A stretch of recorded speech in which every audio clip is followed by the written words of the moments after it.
Tupperware can't spill or leak, you can store it any which way in your freezer or refrigerator. Carbon monoxide. Every day, it's killing him.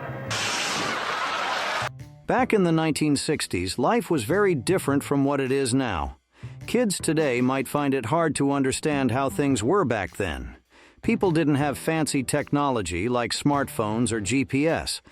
If they wanted to watch TV, they had to adjust the antennas to get better reception. And if they wanted ice for their drinks, they had to make it themselves using manual ice trays. Families didn't just hop in the car and go wherever they pleased. They relied on paper maps to navigate on road trips. And they had to manually roll down the car windows if they wanted some fresh air. Life was simpler in many ways, but it also required more effort for everyday tasks. So join us today as we explore the third part of 20 Things from the 1960s Kids Today Will Never Understand. See what you've been missing. Now you can have the world's most powerful antenna for color, black and white, FM stereo. A new Channel Master Color Crossfire antenna. Things from the 1960s Kids Today Will Never Understand. In the 60s, adjusting the TV antenna was a common task for families across the USA. Unlike today's cable or satellite TV systems, which deliver clear signals without any effort, TVs back then relied on manual antennas to pick up channels. These antennas were typically mounted on rooftops or placed indoors, requiring frequent adjustments to get better reception. Families often had to take turns fiddling with the antenna, trying to find the sweet spot for optimal picture quality. It wasn't uncommon for someone to stand by the TV, turning the antenna, while another person shouted directions from across the room, all in hopes of reducing the snowy or fuzzy images on the screen. The process was a blend of frustration and teamwork, as households worked together to enhance their viewing experience. Kids today might find it hard to imagine a time when watching TV involved such hands-on effort, as modern technology has made the process practically effortless. The families gathered around manual TV antennas, working together to improve reception. But did the camaraderie of adjusting antennas show? The social connections fostered at Tupperware parties where neighbors bonded over kitchen gadgets and community spirit. Meteor, beats keep beatier, chips keep chippier, dips keep dippier, Tupperware freshness, that's our promise. Look at all the ways we keep it. Tupperware parties were a big deal in the USA. These gatherings weren't just about buying plastic containers. They were social events where friends and neighbors came together in someone's home to shop and socialize. A Tupperware representative would showcase the latest kitchen gadgets and storage solutions, demonstrating their uses and benefits. Guests could touch, feel, and even try out the products before making a purchase. The atmosphere was lively, with refreshments served and conversation flowing freely. For many housewives of that era, attending or hosting a Tupperware party was a highlight of their social calendar. It wasn't just about buying practical items for the kitchen, it was a chance to connect with others and feel a sense of community. Nowadays, with online shopping and big box stores dominating retail, the concept of Tupperware parties might seem quaint or outdated to kids. Now is the time to change to Kent with a famous micronite filter. Smoking was everywhere in the USA. It wasn't just something people did in private. It was a common sight in public places like restaurants, bars, airplanes, and even workplaces. Back then, smoking was considered glamorous and sophisticated, often portrayed in movies and advertisements as a symbol of style and sophistication. People smoked in cars, on trains, and even in hospitals. Ashtrays were a standard feature in homes and public buildings, and cigarette vending machines dotted street corners. It wasn't until the late 20th century and early 21st century that attitudes towards smoking began to change. Growing awareness of the health risks associated with tobacco use led to widespread bans on smoking in public spaces, including restaurants, bars, and office buildings. Today, smoking in public is heavily restricted or outright prohibited in many places, and the sight of someone lighting up indoors is increasingly rare. For kids growing up in the 21st century, the idea of smoking in public places may seem strange or even unthinkable. given the strict regulations and social stigma surrounding tobacco use. As the haze of smoke once filled public spaces, could the drive-in theaters, once bustling social hubs under the stars, face a fate similar to smoking in public, relegated to nostalgia as changing times and technology reshape our entertainment landscape? Drive-in theaters were a beloved entertainment option across the USA. Families and friends would pile into their cars and head to these outdoor cinemas for a night of movie magic under the stars. Instead of sitting in traditional theater seats, moviegoers parked their cars in rows facing a large screen. They could tune into the audio through their car radios, creating a personalized viewing experience. Drive-ins were more than just a place to watch movies. They were social hubs where people could bring their snacks, chat with friends, or even play games during intermissions. The popularity of drive-in theaters soared during the 1960s, offering a unique blend of convenience and novelty. However, with the advent of multiplex cinemas and home entertainment systems, the appeal of drive-ins began to decline. How will you tune color TV when it comes to your home? By trial and error? During the 60s, black and white television sets were the norm in households across the USA. Unlike the vibrant, full-color images that modern TVs display, these earlier models could only show shades of gray. Families gathered around these sets to watch their favorite shows, from sitcoms to news broadcasts, all in monochrome. While the lack of color might seem dull by today's standards, it was the height of technology back then. Many iconic programs of the era, such as I Love Lucy and The Twilight Zone, were originally broadcast in black and white. Watching TV in black and white was a different experience, with viewers relying on dialogue and storytelling rather than colorful visuals. It wasn't until the late 60s and early 70s that color television became more widespread and affordable for the average consumer. For kids today, the idea of watching TV without color might be hard to imagine, given the high-definition screens and vivid imagery they're accustomed to. However, black and white television sets hold a nostalgic charm for those who remember the simpler days of broadcasting. Cars were a bit different from what we have today.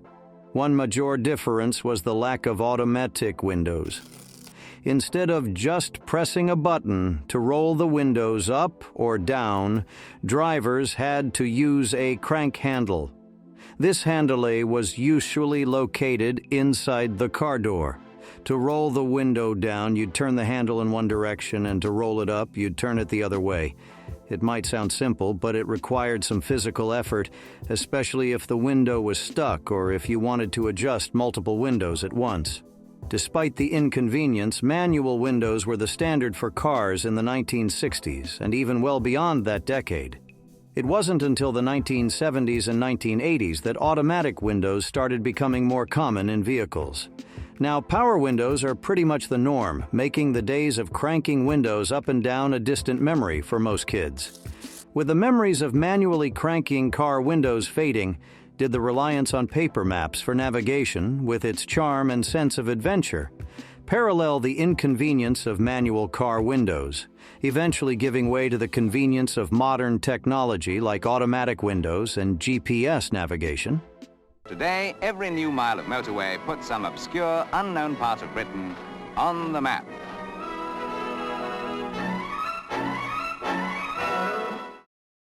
In the 1960s, going on a road trip was a bit different from today.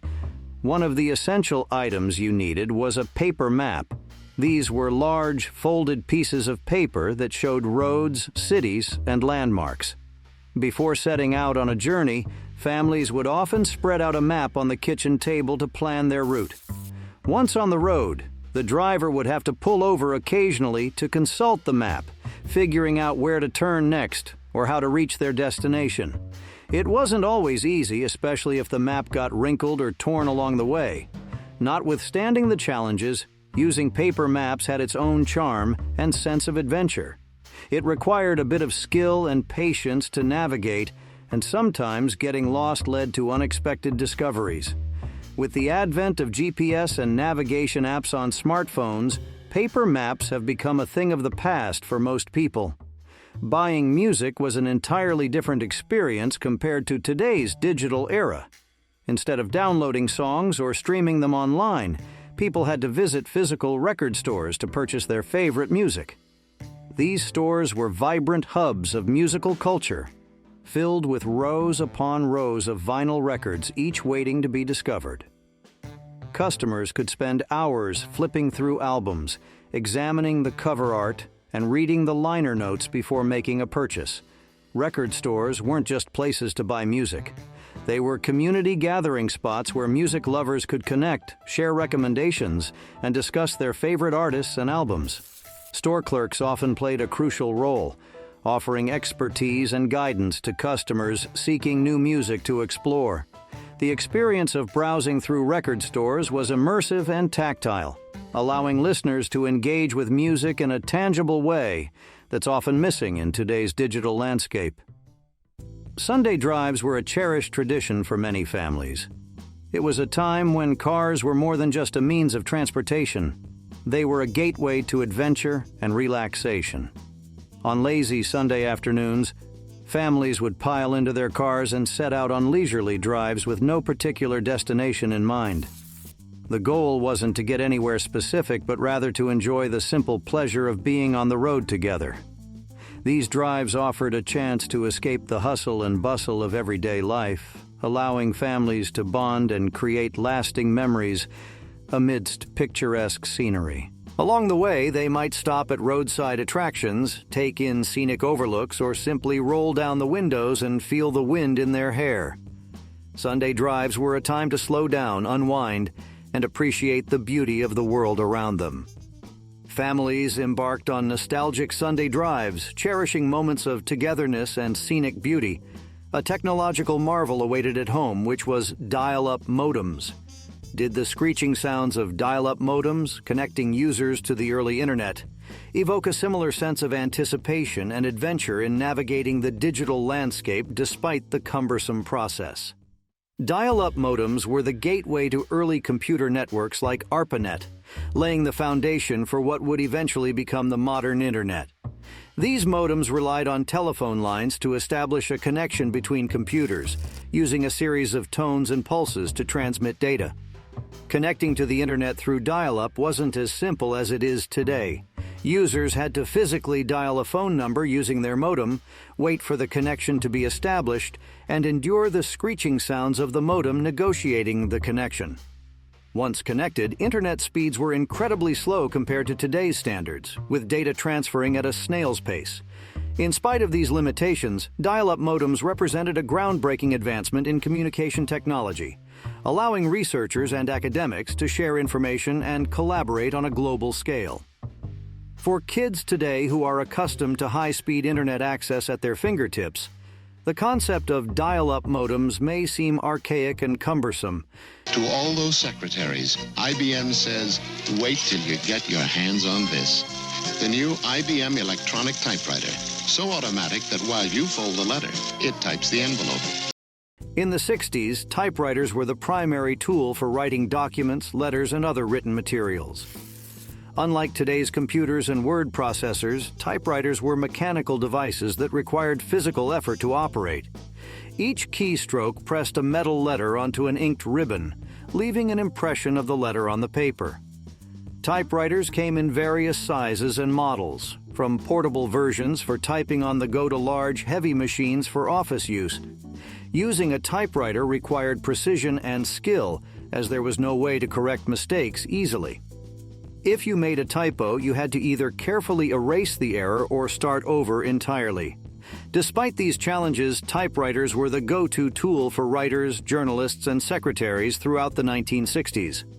With the clacks of typewriters faded into history, did manual calculators, with their intricate gears and satisfying clicks, undergo a journey similar to typewriters' transition from indispensable tools to relics of the past. Calculators weren't the sleek digital devices we have today. Instead, they were manual machines that required physical effort to perform mathematical calculations. These mechanical calculators had rows of numbered keys and a series of gears and levers inside. To use them, you had to manually input the numbers and operations by pressing the keys and then turning a crank or pulling a lever to perform the calculation. Just a second. Watching the gears turn and hearing the satisfying clicks as you cranked the handle was all part of the experience.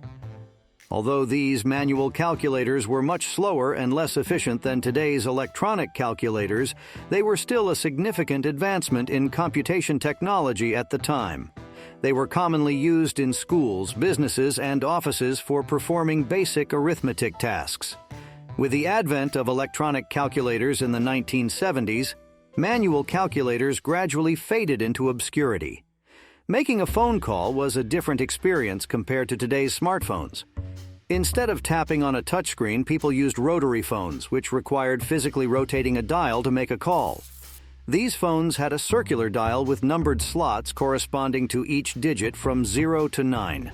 To dial a number, you had to insert your finger into the corresponding slot for each digit of the phone number and rotate the dial clockwise until it reached the finger stop. Then you released your finger, allowing the dial to return to its original position. The process required precision and patience, as you couldn't dial too quickly or the mechanism might jam. Despite the slower pace, rotary phones were a reliable means of communication and a ubiquitous fixture in homes and businesses throughout the 1960s. Back then, if you were searching for a job, an apartment, or even looking to buy or sell items, you'd turn to the newspaper classifieds. These sections of the newspaper were dedicated to advertisements for various goods and services, offering a glimpse into the local community's offerings and needs. Job seekers would scour the classifieds for job openings, circling promising listings and meticulously crafting cover letters and resumes to mail in. Similarly, those in need of housing would peruse the apartment listings, hoping to find the perfect place to call home. Buying and selling items from cars to furniture was also commonly done through classified ads. People would place ads describing what they were selling and wait for potential buyers to respond via phone calls or letters. The newspaper classifieds served as a vital marketplace, connecting buyers and sellers, employers and job seekers, and landlords and tenants. After the pages of newspaper classifieds turned, connecting communities through ads for jobs, housing, and goods, did cassette tapes with their portable music playback weave a tapestry of memories akin to the classifieds marketplace of needs and offerings before yielding to the digital age's convenience. The usual, sir. Even after 500 plays, our high-fidelity tape still delivers high fidelity. One popular way to listen to music was on cassette tapes. These rectangular plastic cartridges contained a length of magnetic tape wound between two spools. People could record music onto blank cassette tapes using a cassette recorder or purchase pre-recorded albums from music stores. Unlike today's digital music formats, cassette tapes require physical rewinding or fast-forwarding to access specific songs. This meant carefully listening or fast-forwarding through the tape until you found the desired track, sometimes even overshooting and having to rewind. Regardless of this inconvenience, cassette tapes were incredibly portable and allowed people to listen to their favorite music on the go. They were a staple of music consumption throughout the 1960s and remained popular well into the 1980s and 1990s before being largely replaced by CDs and digital formats. Vinyl records were the primary way people listened to music. These large discs were made of vinyl plastic and featured grooves that contained the audio recordings. To play a vinyl record, you needed a turntable or record player equipped with a stylus or needle. As the record spun, the needle tracked along the grooves, producing sound through speakers. While vinyl records offered a warm, rich sound quality that many audiophiles still appreciate today, they also had their drawbacks. Vinyl records were susceptible to scratches and skips, which could distort or interrupt the music. To prevent damage, listeners had to handle records carefully, store them in protective sleeves, and clean them regularly. Despite these challenges, vinyl records were incredibly popular throughout the 1960s and well into the 1970s and 1980s. They were a tangible connection to the music, with album covers featuring intricate artwork and liner notes providing additional information about the artists and songs. Radio Shack has a super half-price deal now on an 8-track car stereo tape player. Regularly $59.95, now just $29.95. In the 60s, 8-track tapes were all the rage. They were like early versions of the CDs and MP3s we have today. People used them to listen to music in their cars and at home on stereos. What made them different was their size and shape. Instead of the flat, compact shape of CDs, 8-track tapes were chunky and square. They were called 8-track because they had 4 programs on each side, giving a total of 8 tracks. This allowed people to listen to albums without needing to flip them over halfway through. However, there were some downsides. Sometimes the tape would get stuck and the sound quality wasn't always the best. But for many, 8-track tapes were a symbol of the swinging 60s, filled with the sounds of rock and roll and Motown. Kids today might never fully understand the excitement of popping an 8-track tape into the player and rocking out to their favorite tunes.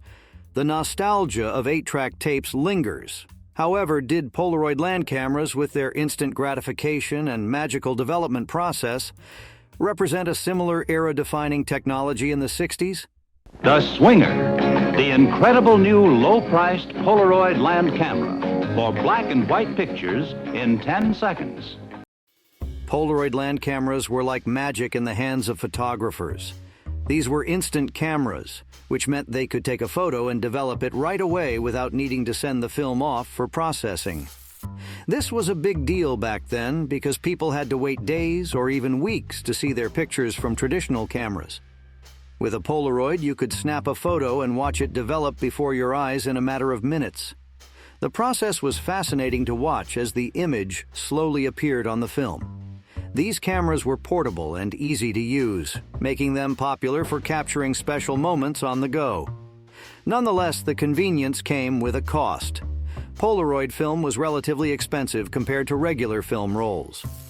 Despite this, Polaroid land cameras became iconic symbols of the 1960s, capturing everything from family gatherings to historical events, and they hold a special place in the hearts of those who grew up with them. Milk delivery was a common sight in neighborhoods.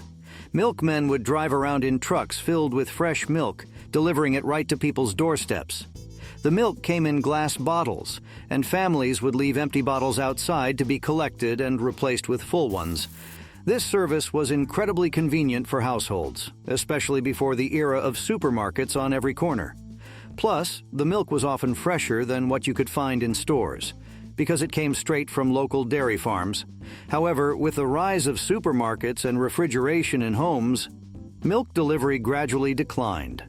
Today, most people buy their milk from grocery stores, and the sight of a milkman delivering bottles to doorsteps is a rarity. Still, for those who remember the days of milk delivery, it's a nostalgic reminder of simpler times when daily essentials came right to your doorstep, and the clink of glass bottles was a familiar sound in the morning. Making ice was a bit more of a hands-on process than it is today.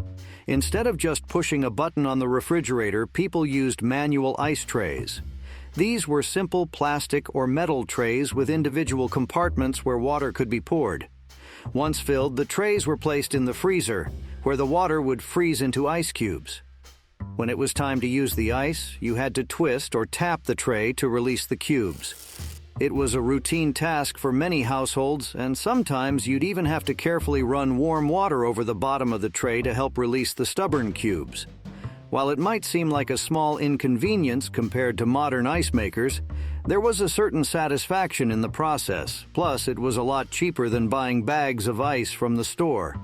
Manual ice trays were a staple in kitchens across America during the 60s, and they serve as a reminder of simpler times when even making ice required a bit of effort and patience.